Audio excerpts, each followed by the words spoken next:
Hi guys, welcome to Mufasa the lion king movie review. Movie అయితే బానే ఉంది bro. కాకపోతే ఒకటి ల్యాగ్ సీన్స్, చాలా ఎక్కువ ల్యాగ్ సీన్స్ ఉన్నాయి. ఆ ల్యాగ్ సీన్స్ కారణం పాటలు. ఇంకా సినిమా గురించి చెప్పే కన్నా ముందు ఒక విషయం చెప్పాలి బ్రో. నేను కొన్ని రివ్యూలు చూస్తున్నప్పుడు కొన్ని కామెంట్లు చూసాను. బ్రో, మీరు నూన్ షో పడక ముందే రివ్యూలు ఇచ్చేస్తున్నారు, దానివల్ల సినిమాకి ఎంత డ్యామేజ్ అవుతుందో తెలుసా అని అడిగారు. అది కూడా నిజమేగా, మనం ఎలా పడితే అలా రివ్యూలు ఇచ్చేస్తాం. కానీ వాళ్ళు పడిన కష్టానికి ప్రతిఫలం దక్కకపోతే ఎవరికైనా బాధ అనిపిస్తుంది. దానివల్ల ఏమవుతుందంటే సినిమాలో ఉన్న హీరో హీరోయిన్ కి డైరెక్టర్ కి మాత్రమే డ్యామేజ్ జరగదు, సినిమాలో ప్రతి పార్ట్ అయినా మనిషికి కూడా డ్యామేజ్ జరుగుతుంది. అది మనం ఆలోచించి సినిమా వచ్చిన 2-3 రోజుల తర్వాత రివ్యూ చేస్తే బాగుంటదని చాలా మంది అన్నారు. నాకు కూడా అదే అనిపించింది. సార్, నాకు ఒక విషయం చెప్పండి.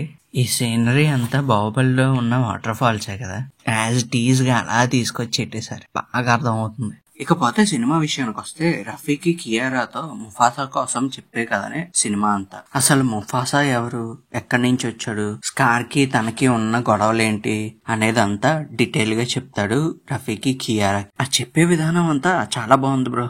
అందులో ఏ కూసాను కూడా మనం ఇది బాగాలేదు అని చెప్పలేం. కాకపోతే ఒకటి, సినిమాని వైట్ చేయాలని చెప్పేసి ల్యాగ్ సీన్స్ చాలా ఎక్కువ పెట్టారు. అదొకటే మైనస్ పాయింట్ సినిమాకి. మిగతాదంతా బాగానే ఉంటుంది. ఇంకో విషయం ఏంటంటే విఎఫ్ఎక్స్ చాలా బాగున్నాయి. అంతేకాదు మన తెలుగు డబ్బింగ్ కూడా చాలా బాగా సూట్ అయింది. ఇందులో చెప్పుకోదగ్గ ఇంకో విషయం ఏంటంటే మ్యూజిక్ బ్రో.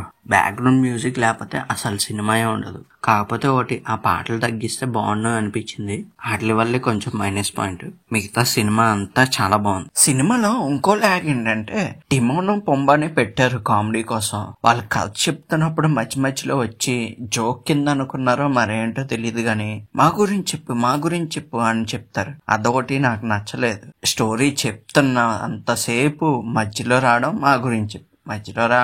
మా గురించి ఏం లేదా, ఎప్పుడు సినిమాల కోసమైనా అని దొబ్బుతారు. అదొకటి బాగాలేదు. అదేదో కామెడీగా పెట్టారు గానీ అసలు వర్కౌట్ అవ్వలేదు. ద లయన్ కింగ్ చూసిన వాళ్ళు దీన్ని తప్పకుండా ఇష్టపడతారు, ఎందుకంటే దానికి మించి ఉంటది విఎఫ్ఎక్స్ గానీ స్టోరీ గానీ. ఈ సినిమా అసలు తీయడానికి కారణం ద లయన్ కింగ్ లో ఉన్న డౌట్స్ అన్నిటిని క్లియర్ చేయడానికి తీశారు ఈ సినిమా. చివరిగా నేను చెప్పేది ఏంటంటే, మీ ఫ్యామిలీ అందరితో కలిసి చక్కగా వెళ్ళి చూడాల్సిన సినిమా ఇది. చాలా ఎంజాయ్ చేస్తారు కూడా పిల్లలైతే.